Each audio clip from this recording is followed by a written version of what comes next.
Ya está con nosotros Everardo Lovera en Campo Limpio.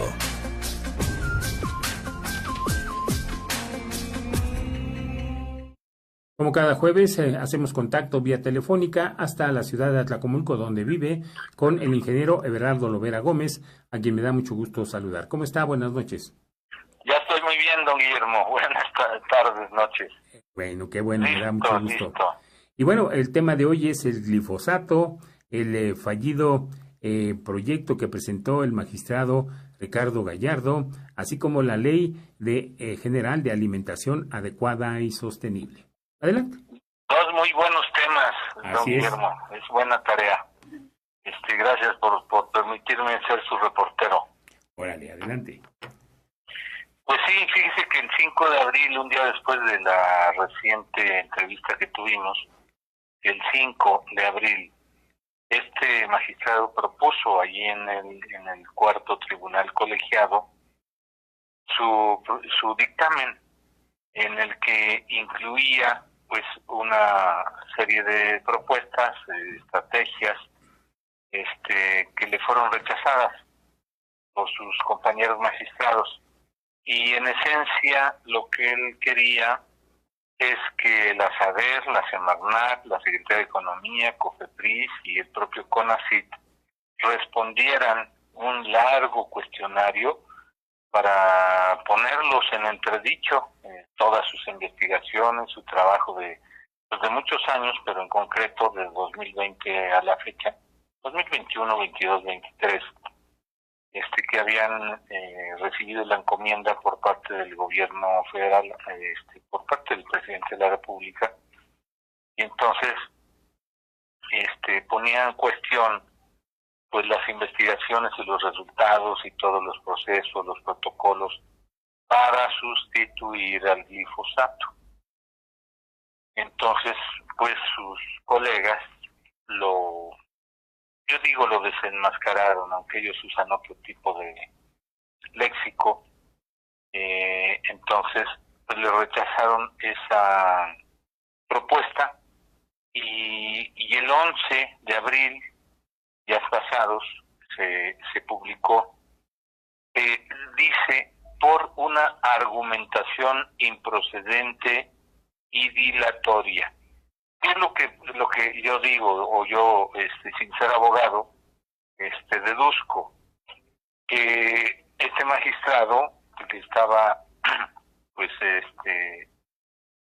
del lado de los venenos, de los productores, de Bayer Monsanto y de los empresarios del campo en México que han defendido el glifosato, pero no es el glifosato, es el modelo de producción, de concentración, de la producción, de manipulación del mercado y todo eso.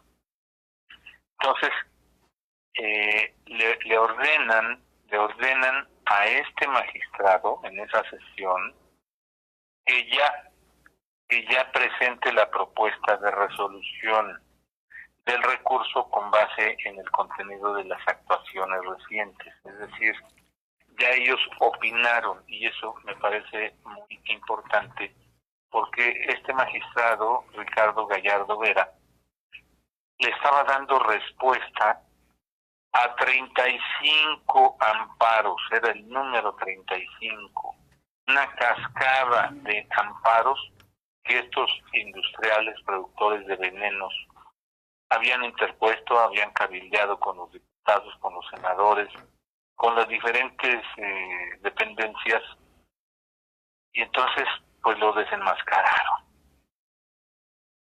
Y de ahí se derivó que surge más información. Entonces, si me permite, en esta revisión encontramos lo siguiente. En México se usan 18 herbicidas que ya están prohibidos en otros países. ¿Será que los demás países también tienen cabilderos? ¿También tienen traidores? No lo sé. Pero ahí ya están prohibidos 18 herbicidas, además del glifosato, que se siguen usando en México en 82 especies cultivadas. Ya no solamente estamos hablando del maíz y sus versiones transgénicas. Bueno, entonces también encontramos que sí hay sustitutos. Sí hay sustitutos. Y hay tres modalidades de ellos. Los herbicidas que se han generado ya por instituciones públicas de México, los herbicidas que ya están disponibles en el mercado de México, que no son glifosato, y otros herbicidas que están disponibles en otras partes del mundo. Entonces sí hay sustitutos. Lo que este magistrado quería en ese cuestionario amplio y manipulador demostrar que era insustituible el glifosato y que se iba a caer la producción. Pues no se ha caído, porque desde el 2020, es decir, 2021, 22 y 23, se disminuyó drásticamente la importación, la distribución y la aplicación de glifosato, y la producción no se cayó por esa causa. Sí hubo, en algunos casos, en algunas especies cultivadas, disminución, pero fue por otros fenómenos climáticos. Bueno, resulta que ya tenemos ahora conocimiento de 8 bioherbicidas generados en México recientemente. ¿En dónde se formularon? ¿En dónde se desarrollaron? En el Centro de Investigación y Asistencia en Tecnología y Diseño del Estado de Jalisco, CIATEJ, 3 opciones de bioherbicidas. En la Universidad Autónoma de Coahuila, 2 bioherbicidas. En la Promotora Tecnológica Industrial, 1 herbicida. En la Universidad Tecnológica de la Corregidora, 1 herbicida. En la Universidad Michoacana de San Nicolás, 1 herbicida. Tenemos 8 opciones de bioherbicidas que no son glifosato. ¿Qué sigue? Conocerlos, difundirlos, escalar su producción, corroborar en campo las diferentes condiciones, las diferentes especies para su aplicación eficaz. Eso no lo sabíamos hasta la semana pasada, ahora lo sabemos. Pero también hay herbicidas en otras partes del mundo.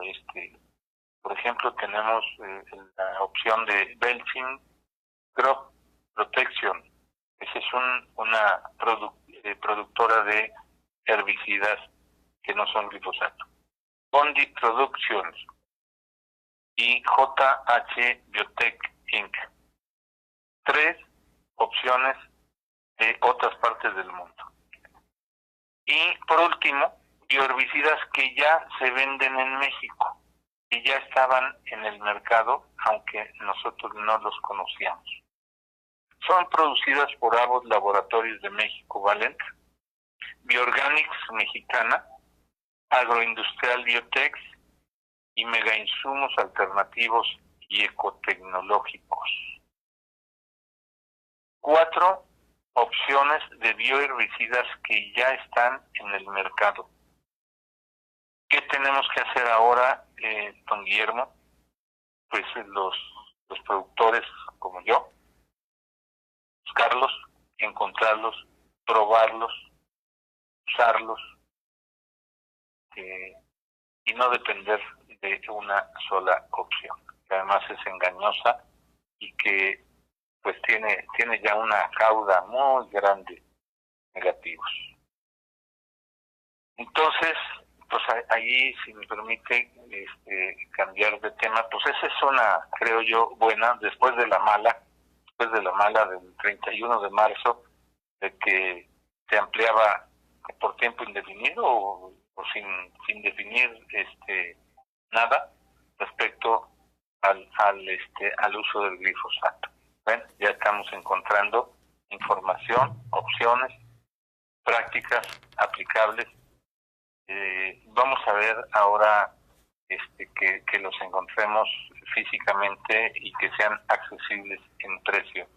Afortunadamente ya hoy empezamos lluvia, no sé si ya se dio cuenta, don Guillermo. Sí, ya, desde ayer aquí en Toluca. Sí, ya cayó por ahí un chubasco, pero hoy ya fue un poquito más amplio desde por acá de Islahuaca. Yo estoy ahorita en Atlacomulco. Entonces, Islahuaca abarcó un pedacito de Temaya, Almoloya y un pedacito también de Toluca. A lo mejor ya llegó por allá Sinacantepec también. Bueno, pero esa es una, digo, buena para nosotros los agricultores, el que tengamos lluvia a la mitad de abril. Es una buena.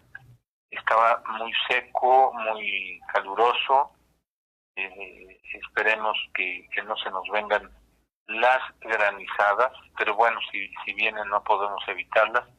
Las granizadas son, acuérdese usted, producto de una muy alta temperatura por varios días.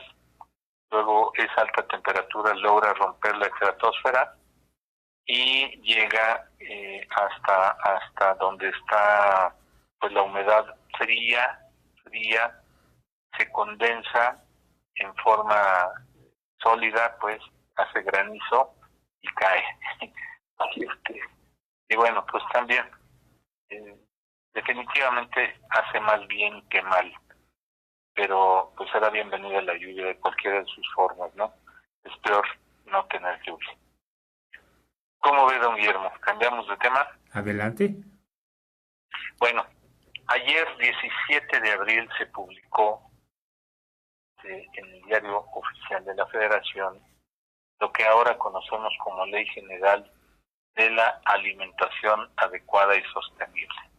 Se estuvo tardando, la entretuvieron mucho, pero valió la pena, considero.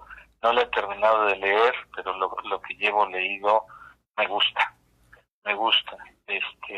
porque pues define, entre otras cosas, lo que es autosuficiencia alimentaria, lo que es soberanía alimentaria. En el título primero habla del objeto, las disposiciones generales, el objeto y el ámbito de la aplicación de la ley. Le voy a leer algunos parrafitos porque para no mutilarlos. Dice: la presente ley es reglamentaria el derecho a la alimentación adecuada en los términos establecidos en los artículos 4, tercer párrafo, 27, fracción 20, segundo párrafo y 73, fracción 29E de la Constitución Política de los Estados Unidos Mexicanos. Sus disposiciones son de orden público, interés social y de observancia general en la República Mexicana y tiene por objeto, esto de los objetos: establecer los principios y bases para la promoción, protección, respeto y garantía en el ejercicio efectivo del derecho a la alimentación adecuada y los derechos humanos con los que tiene interdependencia. Priorizar el derecho a la salud, el derecho al medio ambiente, el derecho al agua y el interés superior de la niñez en las políticas relacionadas con la alimentación adecuada por parte del Estado mexicano. Establecer mecanismos de planeación, coordinación y competencia entre las autoridades de la Federación, de las entidades federativas, los municipios y las demarcaciones territoriales en las acciones encaminadas a garantizar el ejercicio pleno del derecho a la alimentación adecuada. Y aquí va un párrafo que para mí es muy importante. Fomentar la producción, abasto, distribución justa y equitativa y consumo de alimentos nutritivos suficientes, de calidad, inocuos y culturalmente adecuados para favorecer la protección y el ejercicio del derecho a la alimentación adecuada, evitando en toda medida el desperdicio de alimentos. Fortalecer la alimentación, la soberanía y la seguridad alimentaria del país. Esto de fomentar la producción, abasto y distribución justa y equitativa, pues involucra a todos. Y más adelante hay párrafos muy puntuales donde habla de que la producción de pequeña escala, es decir, en el ámbito de las familias rurales, es prioritaria. Y ya no es tan novedad para nosotros porque lo hemos venido escuchando. Los programas federales enfocan su mayor atención precisamente a la población de pequeñas áreas o pequeñas superficies, incluso producción de traspatio, hablando de especies pecuarias. Y donde creo yo que tenemos un punto débil, que cada día se hace más débil, es el derecho al agua. Por eso hemos estado insistiendo, usted y yo y muchos, en esto de la cosecha de la lluvia, de la siembra del agua, que tiene que ver con sembrar árboles, con cuidarlos, con no provocar incendios, todo ese tema. Pero bueno, si me permite, ¿por qué conviene hablar de autosuficiencia? La autosuficiencia alimentaria se refiere a la capacidad del país para procurar la producción y abasto de la mayoría de los alimentos que requiere la población para satisfacer sus necesidades alimentarias mínimas. Autosuficiencia.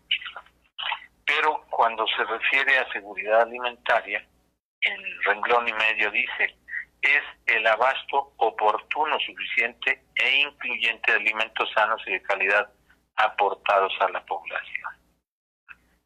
Pero ahí le va, el concepto más amplio, más completo, lo refiere a soberanía alimentaria. Es súper completo.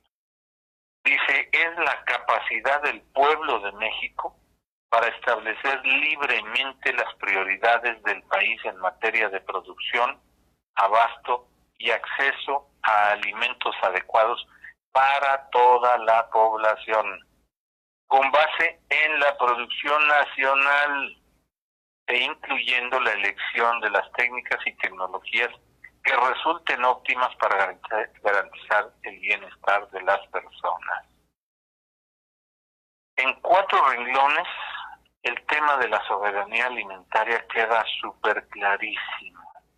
Tiene que ser con nuestras manos, con nuestras especies cultivadas, en nuestros territorios, con nuestra tecnología, con nuestras costumbres, con nuestros hábitos alimenticios. Es decir, ¿quién marca las prioridades? Nosotros. Nosotros marcamos las prioridades.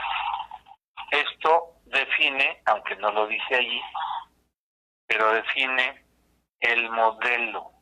Y el modelo natural que traemos nosotros de la dieta prehispánica, que en otras ocasiones hemos platicado, tiene que ver con nuestros climas, con las aptitudes de nuestros climas, de nuestros suelos, en donde de manera natural se fueron adaptando, domesticando especies que son propias,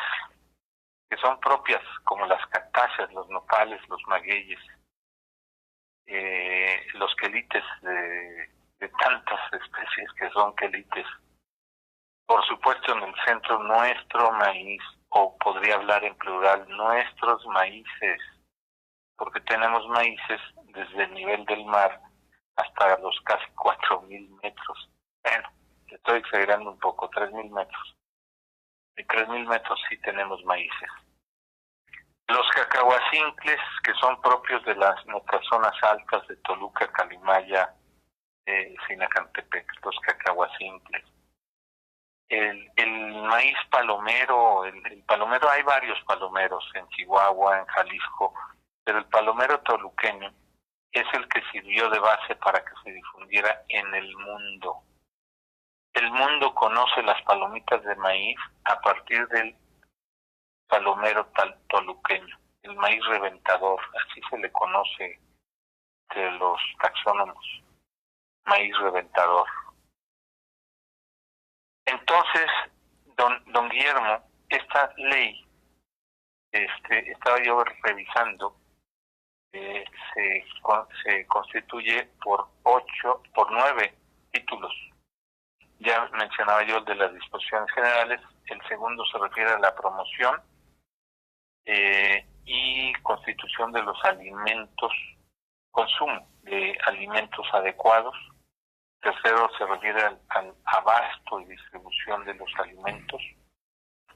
El cuarto de la producción alimentaria, ahí es donde se toca a ciertas dependencias, obviamente a la Secretaría de Agricultura y Desarrollo Rural, a ella se le impone el tema de la reserva estratégica de alimentos, en especial de granos y semillas, a la Secretaría de Agricultura. Luego viene del Sistema Intersectorial Nacional de Salud, Alimentación, Medio Ambiente y Competitividad. Es decir, todos tienen algo que aportar, algo que responder, las dependencias federales. Luego también incluye la de la participación social, es el título sexto. El séptimo es de la planeación, el octavo de las emergencias alimentarias, que todavía no he revisado, y el noveno, que también incluye de las infracciones y sanciones.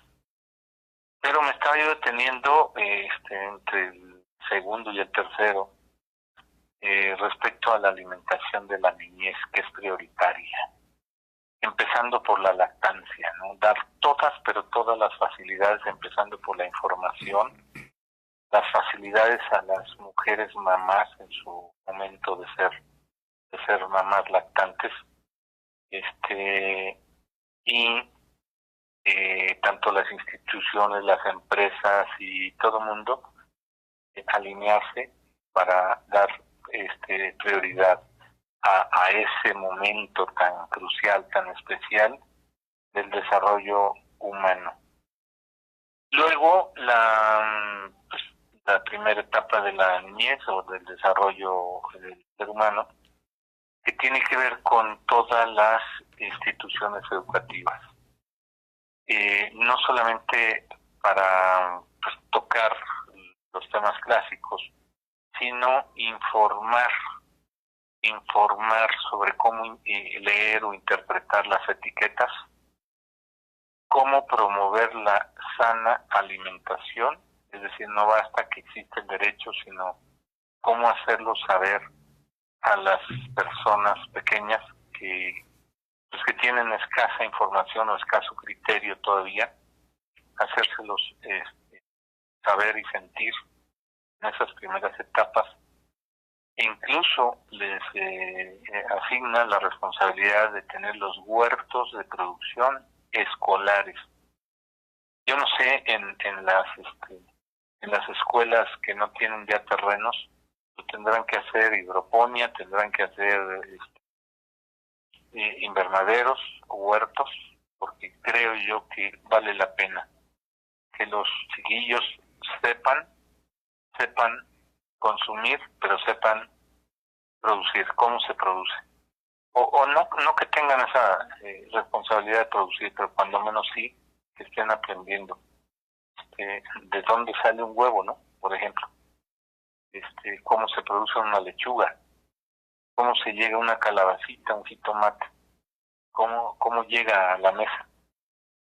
Entonces, hay cambios sustanciales en la política, porque además establece que lo deben incluir en su planeación, en su presupuesto, todas estas dependencias, incluidas las educativas, para que tenga un efecto a la brevedad, es decir, un efecto en toda la sociedad. No se trata solamente de que el gobierno haga la campaña y hasta llegue, sino que se vaya evaluando, se vaya ajustando para que se acelere el resultado. ¿Cuál va a ser el resultado de una población mejor alimentada? Pues más saludable, más productiva, al final de cuentas, términos generales, con mayor bienestar, y eso pues es un estatus superior. ¿Cómo ve, don Guillermo? Muy interesante y ojalá se lleve a la realidad.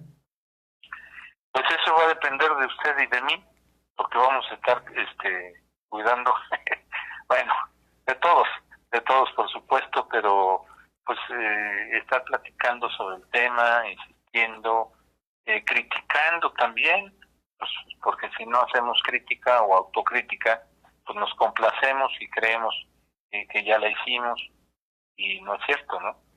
Decía yo, el tema pendiente del agua es un súper pendiente, porque pues para producir cualquier cosa, un alimento, se requiere agua, y agua limpia, no el agua actual del río Lerma, ¿no? Entonces habrá que seguir insistiendo en el tema del saneamiento del río Lerma y saneamiento de todas las fuentes de aprovechamiento del agua. Muy bien. ¿Algo más? Por el momento eso es, don Guillermo. Bien, pues le agradezco mucho su participación. A usted muy buenas noches. Buenas noches. Gracias al ingeniero Everardo Lovera Gómez. Hacemos una pausa.